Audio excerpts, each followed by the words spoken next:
Welcome to Jharkhand education hub. मैं हूं रितेश और आज हम लोग 10 दिसंबर की झारखंड की करंट अफेयर्स को देखने वाले हैं। झारखंड के करंट अफेयर्स को हम लोग बहुत ही डिटेल में कवर करेंगे और 10 दिसंबर से जितने भी झारखंड के करंट अफेयर्स बनेंगे उन्हें हम देखने वाले हैं। तो चलिए क्लास को शुरू करते हैं और 10 दिसंबर के झारखंड के करंट अफेयर्स को देखते हैं। इस क्लास का पीडीएफ आपको हमारे टेलीग्राम चैनल पे मिल जाएगा। टेलीग्राम चैनल पे सभी क्लासेस के पीडीएफ आपको एक साथ मिल जाएंगे और टेलीग्राम चैनल का लिंक आपको डिस्क्रिप्शन बॉक्स में मिल जाएगा। आप वहां से जाकर टेलीग्राम चैनल ज्वाइन कर सकते हैं। आप लोग टेलीग्राम चैनल को मस्ट ज्वाइन कर ले क्योंकि क्लासेस के पीडीएफ नोटिफिकेशन और अपडेट्स आपको वहां पे मिल जाते हैं। साथ ही झारखंड की वैकेंसी से रिलेटेड जितने भी नोटिफिकेशन है आपको टेलीग्राम चैनल पे मिल जाएंगे। तो आप लोग टेलीग्राम चैनल को मस्ट ज्वाइन कर लें। चलिए चलते हैं हम लोग अपने पहले क्वेश्चन की ओर और देखते हैं हमारा आज का पहला क्वेश्चन। तो आज का हमारा पहला क्वेश्चन है, हाल ही में आईआईटी आईएसएम का कितनावां स्थापना दिवस मनाया गया। तो आईआईटी आईएसएम ये कहाँ पे है, तो ये राज्य के धनबाद जिले में है और इसका भी स्थापना दिवस मनाया गया है। तो कितनावा, तो इसका सही आंसर हो जाएगा ऑप्शन बी, यानी 96वां 96वां स्थापना दिवस इसका मनाया गया है। अब आईआईटी आईएसएम इसका स्थापना दिवस मनाया गया है 96वां। इसकी स्थापना कब की गई थी, तो 9 दिसंबर 1926 में इसकी स्थापना की गई थी और 9 दिसंबर 2021 में इसकी 96वां स्थापना दिवस मनाया गया है। ऑप्शन बी इसका सही आंसर है। तो चलिए जानते हैं इसके बारे में। अब देखिए, हाल ही में आईआईटी आईएसएम तो इसका फुल फॉर्म क्या है, आईआईटी का फुल फॉर्म है इंडियन इंस्टीट्यूट ऑफ टेक्नोलॉजी और आईएसएम का फुल फॉर्म है इंडियन स्कूल ऑफ माइंस। इसका 96वां स्थापना दिवस मनाया गया है। कब मनाया गया है, तो 9 दिसंबर 2021 को इसका स्थापना दिवस मनाया गया है। इसका जो निर्माण है यानी इसकी जो स्थापना है वो 9 दिसंबर 1926 में किया गया था। इसका स्थापना देश के आजादी के पहले किया गया था, यानी जिस समय इसकी स्थापना की गई थी उस समय देश आजाद नहीं हुआ था। देश के आजादी के पहले इसकी स्थापना की गई थी। देश की आजादी कब हुई थी, तो 1947 में देश की आजादी हुई थी और उससे पहले ही इसकी स्थापना की गई थी। ठीक है, देखिए जिस समय इसका निर्माण किया गया था उस समय ये आईआईटी नहीं था। इसे 2016 में आईआईटी का दर्जा दिया गया। तो ये भी प्रश्न पूछा जाता है कि आईआईटी आईएसएम को कब आईआईटी का दर्जा दिया गया, तो इसे 2016 में आईआईटी का दर्जा दिया गया। चलिए आगे देखते हैं। आईआईटी आईएसएम झारखंड का एकमात्र आईआईटी संस्थान है जो राज्य के धनबाद जिले में स्थित है। जब इसकी शुरुआत की गई थी तो केवल 51 छात्र थे, यानी 51 स्टूडेंट्स के साथ इसको शुरू किया गया था, लेकिन वर्तमान में यहाँ पे 10,000 से भी अधिक छात्र हैं। यहाँ के 28 शिक्षकों को विश्व के अच्छे वैज्ञानिकों में शामिल किया गया है। यानी ये कहा गया है कि यहाँ के जो 28 शिक्षक हैं वो वर्ल्ड के टॉप मोस्ट क्या है, साइंटिस्ट है। ठीक है, वर्ल्ड के टॉप मोस्ट साइंटिस्ट है यहाँ के 28 शिक्षक। साथ ही साथ और क्या है, ऑल इंडिया आईआईटी रैंकिंग में आईआईटी आईएसएम को 26वां स्थान प्राप्त हुआ है। कितना हुआ, तो 26वां स्थान प्राप्त हुआ है ऑल इंडिया आईआईटी की रैंकिंग में। तो यहाँ से बहुत चीजें हमारे लिए इंपॉर्टेंट बन जाता है। देखते हैं कि क्या क्या है। तो इसका स्थापना दिवस 96 में मनाया गया है। इसका निर्माण कब किया गया है, तो 9 दिसंबर 1926 में इसका निर्माण किया गया था, यानी इसकी स्थापना की गई थी। तो ये डेट हमारे लिए इंपॉर्टेंट है। साथ ही में इसको आईआईटी का दर्जा 2016 में मिला है, तो ये भी डेट हमारे लिए इंपॉर्टेंट है क्योंकि ये प्रश्न पूछा जाता है, कई बार पूछा भी गया है। साथ ही और क्या इंपॉर्टेंट है हमारे, तो ये कौन से जिले में है, तो राज्य के धनबाद जिले में ये स्थित है। उसके बाद ऑल इंडिया आईआईटी की रैंकिंग में इसको कौन सा स्थान मिला है, तो 26वां स्थान मिला है। अब आईआईटी आईएसएम, तो देखिए ये है आईआईटी आईएसएम, ये कहाँ पे है, तो ये धनबाद जिले में स्थित है। इसकी फुल फॉर्म क्या है, तो आप यहाँ पे देख सकते हैं लिखा हुआ है आईआईटी यानी इंडियन इंस्टीट्यूट ऑफ टेक्नोलॉजी और आईएसएम यानी इंडियन स्कूल ऑफ माइंस। ये कहाँ पे है, तो ये धनबाद में स्थित है। अब देखते हैं धनबाद, तो ये है मैप में धनबाद। धनबाद की फॉर्मेशन की बात करें तो 1956 यानी 1956 में धनबाद का फॉर्मेशन किया गया था। धनबाद में ब्लॉक की बात करें तो धनबाद में टोटल 10 ब्लॉक है। धनबाद अपनी बाउंड्री कौन से राज्य के साथ शेयर करता है, तो धनबाद अपनी बाउंड्री को वेस्ट बंगाल के साथ शेयर करता है। साथ ही साथ झारखंड के कितने जिलों के साथ, तो झारखंड के 3 जिलों के साथ ये अपनी बाउंड्री शेयर करता है। 3 जिले कौन कौन से, तो बोकारो, गिरिडीह और ये कौन सा है, तो जामतोड़ा। बोकारो, गिरिडीह और जामतोड़ा 3 जिलों के साथ ये अपनी बाउंड्री को शेयर करता है। साथ ही भारत के एक राज्य जो है पश्चिम बंगाल के साथ ये अपनी बाउंड्री को शेयर करता है। चलिए अगला क्वेश्चन देखते हैं। साथ ही साथ हम लोग धनबाद के बारे में और जान लेते हैं। धनबाद में झरिया है, झरिया को क्या कहते हैं, झरिया को कोल कैपिटल ऑफ इंडिया यानी भारत की कोयला राजधानी कहते हैं। पूरे भारत में सबसे उच्च गुणवत्ता वाला कोयला झरिया में पाया जाता है। चलिए अगला क्वेश्चन हम लोग देखते हैं।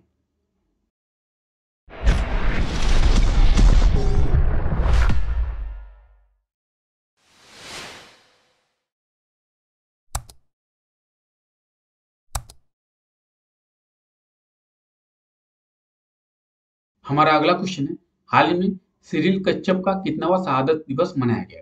तो सिरिल कच्छप इसका कितनावा शहादत दिवस मनाया गया? तो इसका सही आंसर क्या होगा? तो इसका सही आंसर होगा ऑप्शन बी 50वां। सिरिल कच्छप का 50वां स्थापना दिवस मनाया गया, यानी ऑप्शन बी इसका बिल्कुल सही आंसर हो जाएगा। चलिए जानते हैं इसके बारे में। हाल ही में 1971 में शहीद हुए सिरिल कच्छप का 50वां स्थापना दिवस मनाया गया, यानी ये भी 1971 में पाकिस्तान के विरुद्ध जो युद्ध हुआ था 1971 में, जिसमें हमारे परमवीर एल्बर्ट एक्का शहीद हुए थे, उसी युद्ध में ये भी शहीद हुए हैं और परमवीर एक्का के साथ इनका भी 50वां शहादत दिवस मनाया गया है। 1971 में कौन से युद्ध में? 1971 के आईएनएस खुगरी के टॉर्पीडो के हमले से शहीद हो गए थे, यानी आईएनएस खुगरी में ये स्थित थे, आईएनएस खुगरी में ये थे और आईएनएस खुगरी में टॉर्पीडो का हमला किया गया था, जिसमें ये शहीद हो गए थे। ये कहाँ के रहने वाले हैं? तो ये राज्य के रांची के रहने वाले हैं। ये 9 दिसंबर 1971 में शहीद हो गए थे। ठीक है, अब टॉर्पीडो देखिए, ये सबमरीन होती है, ये जो सबमरीन है ये पानी के अंदर भी चलती है और पानी के बाहर भी चल सकती है, यानी ये अंदर और बाहर पानी के दोनों पे चल सकती है। और इसमें एक जो रॉकेट होता है उसे हम लोग टॉर्पीडो कहते हैं। इस तरीके का रॉकेट होता है, यानी पानी के अंदर जिसे मारा जाता है। रॉकेट हम लोग उसे कहते हैं जो बाहर मारा जाता है, पानी के बाहर, यानी आसमान में मारा जाता है, उसे हम लोग रॉकेट कहते हैं, यानी फिर हम लोग उसे लॉन्चर कहते हैं। लेकिन पानी के अंदर जिसे मारा जाता है उसे हम लोग टॉर्पीडो कहते हैं। तो इस सबमरीन में ऐसे टॉर्पीडो लगे होते हैं। जिस समय ये शहीद हो गए थे उस समय ये इसी सबमरीन के अंदर थे, और अंदर होने के साथ में ऐसे टॉर्पीडो को इस सबमरीन में मारा गया, जो टॉर्पीडो डूब जाने के कारण इनकी मृत्यु हो गई। तो इस प्रकार से ये 1971 में शहीद हो गए थे। कौन? तो सिरिल कच्छप। ये कहाँ के रहने वाले हैं? तो ये राज्य के रांची के रहने वाले हैं। चलिए अगला क्वेश्चन देखते हैं। हमारा अगला क्वेश्चन है, हाल ही में फोर्ब्स के रिपोर्ट में 100 शक्तिशाली महिला की सूची में निर्मला सीतारमण को कितनावा स्थान मिला है? इसका सही आंसर क्या होगा? इसका सही आंसर होगा ऑप्शन डी 37वां। निर्मला सीतारमण ये कौन है? तो ये हमारे भारत की वित्त मंत्री है, यानी ये केंद्रीय वित्त मंत्री है निर्मला सीतारमण। और इनको अभी फोर्ब्स ने एक सूची जारी की है जिसमें 100 शक्तिशाली महिलाओं का लिस्ट निकाला है, 100 शक्तिशाली महिलाओं का वर्णन किया गया है। इसमें हमारे देश की महिला वित्त मंत्री जो है कौन है? निर्मला सीतारमण। उनको 37वें स्थान पर रखा गया है। चलिए जानते हैं इसके बारे में। तो हाल ही में फोर्ब्स ने दुनिया की 100 शक्तिशाली महिलाओं की एक सूची जारी की है, जिसमें भारत से केंद्रीय वित्त मंत्री निर्मला सीतारमण को जगह मिली है, और ये 37वें स्थान पर ये इनको जगह मिली है। इनको पिछले साल 41वें स्थान पर रखा गया था, लेकिन इस साल इन्हें 37वें स्थान पर रखा गया है। अब देखिए फोर्ब्स निर्मला सीतारमण, तो ये है निर्मला सीतारमण और ये हमारे भारत की वित्त मंत्री है, तो ये हमारे लिए इंपॉर्टेंट बन जाती है। साथ ही अब देखिए फोर्ब्स क्या कहती है? तो फोर्ब्स रेटिंग्स देती है। फोर्ब्स एक कंपनी है जो रेटिंग्स देती है, लिस्ट निकालती है बहुत अलग अलग कंपनियों की। तो आपने फोर्ब्स का नाम बहुत बार सुना होगा। इस बार इन्होंने दुनिया की 100 शक्तिशाली महिलाओं का सूची जारी किया है। उस सूची में हमारे देश की जो वित्त मंत्री है निर्मला सीतारमण, उनको 37वें स्थान पर ही रखा गया है। ठीक है, आप यहाँ पे देख सकते हैं निर्मला सीतारमण और इनका स्थान है 37वां। ठीक है, चलिए हमारा अगला क्वेश्चन है, हाल ही में झारखंड के कितने महिला फुटबॉलर को इंडिया अंडर 19 में जगह मिली है? तो झारखंड के कितने फुटबॉलर को इंडिया अंडर 19 में जगह मिली है? इसका सही आंसर क्या होगा? इसका सही आंसर हो जाएगा ऑप्शन ए 5, यानी झारखंड के 5 महिला फुटबॉलर को जगह मिली है इंडिया अंडर 19 में। चलिए जानते हैं इसके बारे में। तो देखिए हाल ही में बांग्लादेश में आयोजित होगा 13 दिसंबर से कौन सा? महिला फुटबॉल चैंपियनशिप।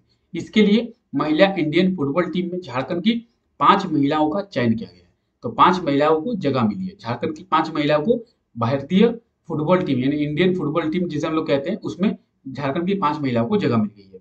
इसमें भारत के 24 खिलाड़ियों का, महिला खिलाड़ियों का चयन किया गया, जिसमें झारखंड की 5 महिला खिलाड़ी भी चयन हो गई है। इसमें कौन कौन चयन हुई है? तो देखिए रांची की रहने वाली है अष्टम उरांव, अमीषा वकला और नीतू लिंडा, ये रांची की रहने वाली है। और गुमला की कहाँ कौन कौन रहने वाली है? तो पुरनील कुमारी और सुमति कुमारी, ये गुमला की रहने वाली है। तो इन्हीं 5 का भी चयन हो गया भारतीय महिला फुटबॉल टीम में। कहाँ किसके लिए? तो बांग्लादेश में 13 दिसंबर से होने वाली है महिला फुटबॉल चैंपियनशिप, इसके लिए इनका चयन हो गया है। ठीक है, चलिए अगला क्वेश्चन है हमारा, हाल ही में इंडियन क्रिकेट वनडे में किसको कप्तान बनाया गया? तो हाल ही में इंडियन क्रिकेट वनडे टीम में रोहित शर्मा को कप्तान बनाया गया, यानी ऑप्शन बी इसका बिल्कुल सही आंसर हो जाएगा।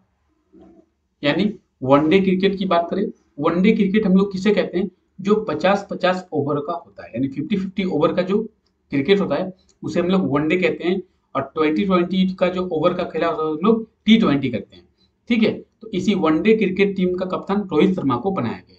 तो ये है रोहित शर्मा, और इन्हीं को भी भारतीय क्रिकेट टीम के वनडे टीम का कप्तान बनाया गया। ठीक है, चलिए आप लोगों के लिए एक बहुत ही इंफॉर्मेशन नोटिफिकेशन है। हमारे सीडीएस जो है, CDS chief general Bipin Rawat, इनका अभी निधन हो गया है।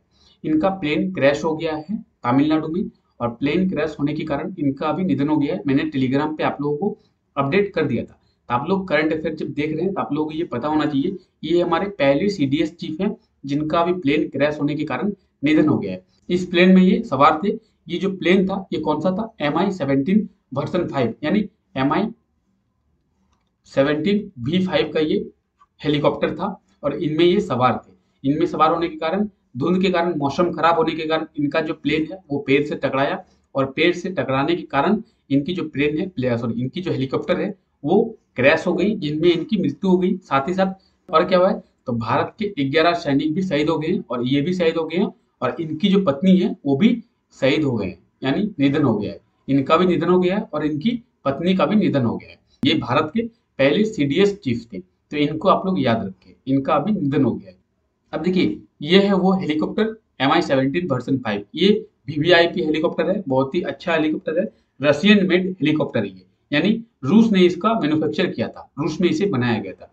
इसे वर्तमान में विश्व की बहुत सारे देशों में यूज किया जाता है, भारत में भी इसे यूज किया जाता है। लेकिन किन्हीं कारणों के कारण ये हेलीकॉप्टर जो है वो क्रैश हो गया, और जिसमें हमारे सीडीएस चीफ, उनकी मृत्यु हो गई, उनका निधन हो गया, वे शहीद हो गए। तो ये हमारे लिए बहुत ही दुखद बात है। आप लोग इसे देखें, और आप लोग उनकी आत्मा को शांति के लिए बहुत प्रार्थना करें। बहुत ही दुख की बात है ये हमारे लिए, बहुत ही दुख की घड़ी है हमारे लिए। उनकी आत्मा की शांति के लिए आप लोग प्रे करें। ठीक है, चलिए, ये है MI-17 हेलीकॉप्टर, और इसी में ये सवार थे, और इसी में सवार होने के बाद ये तमिलनाडु में इनका प्लेन जो है, हेलीकॉप्टर जो है वो क्रैश हो गया, जिसमें इनकी मृत्यु हो गई। अब देखिए, आपसे पिछले वीडियो में क्वेश्चन पूछा गया है, हाल ही में कब नौसेना दिवस मनाया गया? तो 4 नवंबर को नौसेना दिवस मनाया गया, यानी इंडियन नेवी डे मनाया गया था। आपके लिए आज का क्वेश्चन है, हाल ही में राज्य के कितने शहरों में साइंस सेंटर बनाया जाएगा? तो इसका सही आंसर क्या होगा? आप लोग कमेंट करके आंसर दें। आज के लिए हम लोग इतना ही रखते हैं। वीडियो अगर आपको अच्छा लगा होगा तो वीडियो को लाइक करें, वीडियो को कमेंट करें, और कमेंट करके जरूर बताएं कि आपको वीडियो आपको कैसा लगा है। साथ ही अपने दोस्तों तक वीडियो को जरूर शेयर करें। चलिए, मिलते हैं नेक्स्ट क्लास में, तब तक के लिए बाय, टेक केयर।